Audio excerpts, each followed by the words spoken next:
Hello guys, heto na naman tayo. Ito pong muli si Nanette ng Net Cooking. Dito pa rin tayo sa ating Oisy Sarap channel. So today, tayo po ay gagawa ng crispy fried eggplant.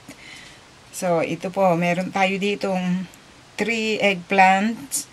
So ito po ay yung medium size. So then meron din po tayo dito na itong flour, baking powder.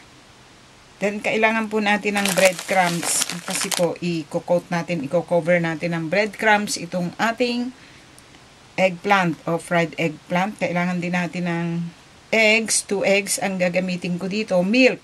Kung walang milk, pwede rin yung water. Then, itong shokosyo. Ano ba ito? Powdered pepper and salt. Mix na po ito.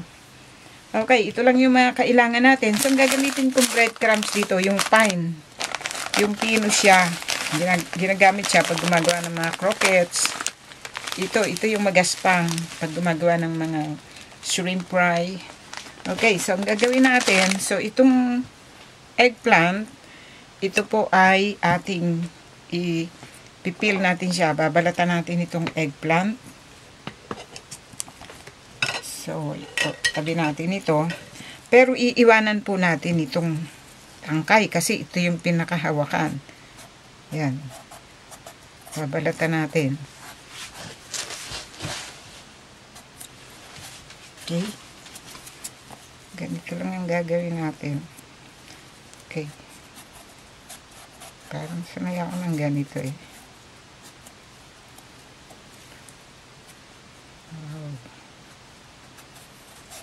Kailangan manipis lang. Manipis lang yung pagkakabalat natin. So, ito po ay... So, ang kailangan po natin dito, yung pinaka-sauce nitong ating fried eggplant. Kung meron kayong tomato ketchup or yung sweet chili sauce, pwede rin paghaluin natin yon. O kaya yung ketchup, mayonnaise, or kaya yung suka, bawang, yung spicy. So, ako ang gagawin ko dito, siguro yung chili sauce, tsaka yung ketchup, ang gagawin kong pinaka-dipping sauce nito. So, ito po ay masarap din ito na pang-snack merienda. Kasi, so, kailangan lang natin yung eggplant, yung ganito, yung pahaba. Meron kasi minsan yung mga bilog eh. So, ngayon dito, so, ang gagawin natin dito ngayon, hihiwain natin na ganyan. So, sa gitna. Para nun, magkapantay-pantay siya. So, be careful kasi, kailangan po pantay yung hiwa natin dito o pagkakakat natin. In section siya. Ganyan. Tapos yan. Then tapos ganito rin dito. Medyo matrabaho. Ganito rin yung gagawin natin doon sa dalawa pa na talong. Okay. So, be careful guys. Kailangan pantay ito eh. Kasi pag lumihis siya, matatanggal yung iba. Okay. Then dito. Ganun din. So, ito nangyari dun sa ating eggplant. Diba? Ayan.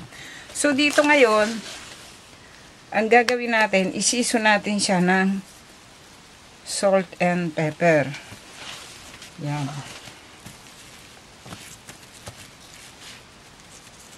So, ito, pag ganito, medyo malaki dito, pwede nating hiwain pa ulit na ganyan yan.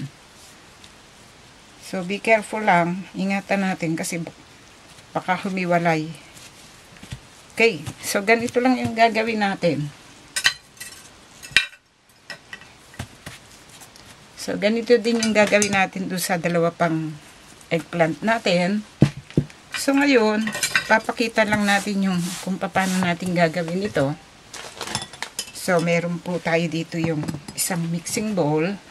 Ang gagawin natin, so, itong egg, dalawang itlog. So, ilagay natin dito. Then, lagyan po natin ng milk. Okay? Then, ibit natin. So, kaya pag walang milk, pwede yung tubig. Kaya lang natin nilagyan yan para nun, hindi siya masyadong, medyo lumabnaw siya ng konti. Okay. Then dito guys, so, meron tayo dito yung ating,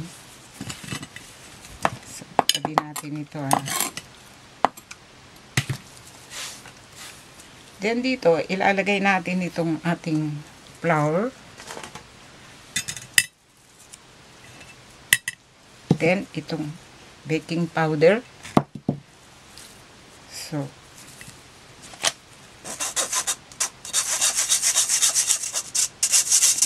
okay. Yun.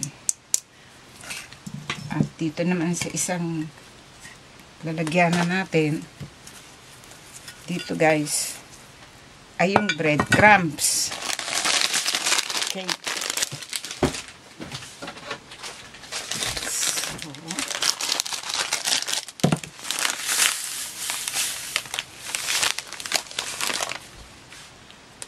okay, so ang gagawin natin dito,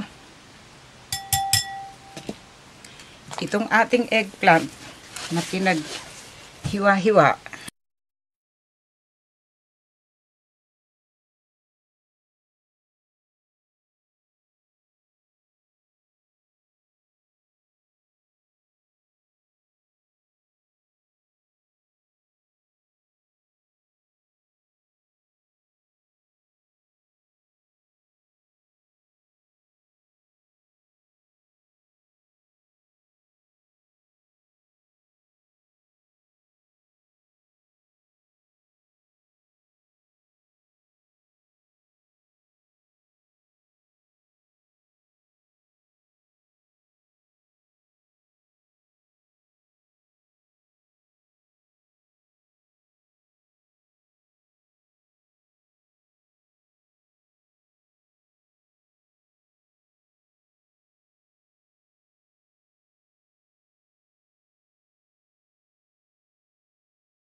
so guys, dumi rito. Okay, so narito na at ang gagawin natin ay magpapakulo tayo ng cooking oil at ito po ay ipa-fry natin. Okay, deep fry po ang gagawin natin dito. Pipirituhin na natin itong ating mga eggplant. Painit lang tayo dito ng cooking oil sa ating wok o kawali. So, i-check natin itong wooden chopstick. Okay, so mainit na siya. So, ang gagawin natin, ipa-fry na natin dito yung ating crispy eggplant. So, isa-isa lang siya. Kasi hindi pwedeng pagsabay-sabayin. Kasi, yan o, medyo malaki yung ano niya, yung sakop niya dito sa kawali. So, ayan. So, kailangan lang kasi guys, isa-isa lang ang pag-piprito natin kasi magsisiksikan dito para nun ma-fry natin siyang mabuti. O, diba? Okay, so ito, pwede na ito. Okay, so ganito rin yung gagawin natin dun sa sa dalawa pa. Okay.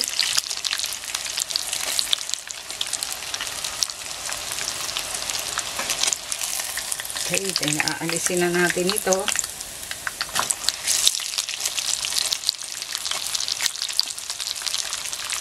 Okay, then ngayon hanguin na natin. At ganito rin yung gagawin natin dun sa dalawa pa nating natitira. Ating crispy fried eggplant. So, ang gagawin natin, meron tayo dito yung chili sauce. So, ito yung pinaka sauce natin. Okay. So, ito po ay nabibili sa grocery. Then, ngayon, kung wala naman kayong mabili nito, pwede rin itong tomato ketchup. So, ito po ay nilagyan ko ng mayonnaise. Okay, kung wala naman, sukat bawang, yung spicy na sauce. Then, so, try natin. Okay. So, itong chili sauce. Wow! Ito.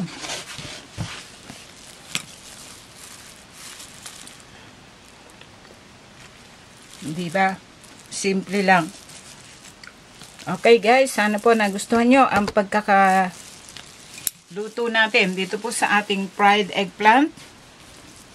Okay, marami pong salamat. Ito pong muli si Nanette ng Net Cooking. Dito pa rin tayo sa ating OC Sarap Channel. Thank you po.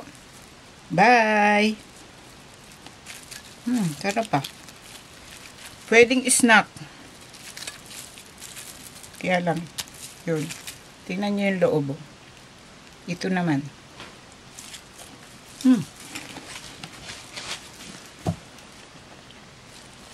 Okay.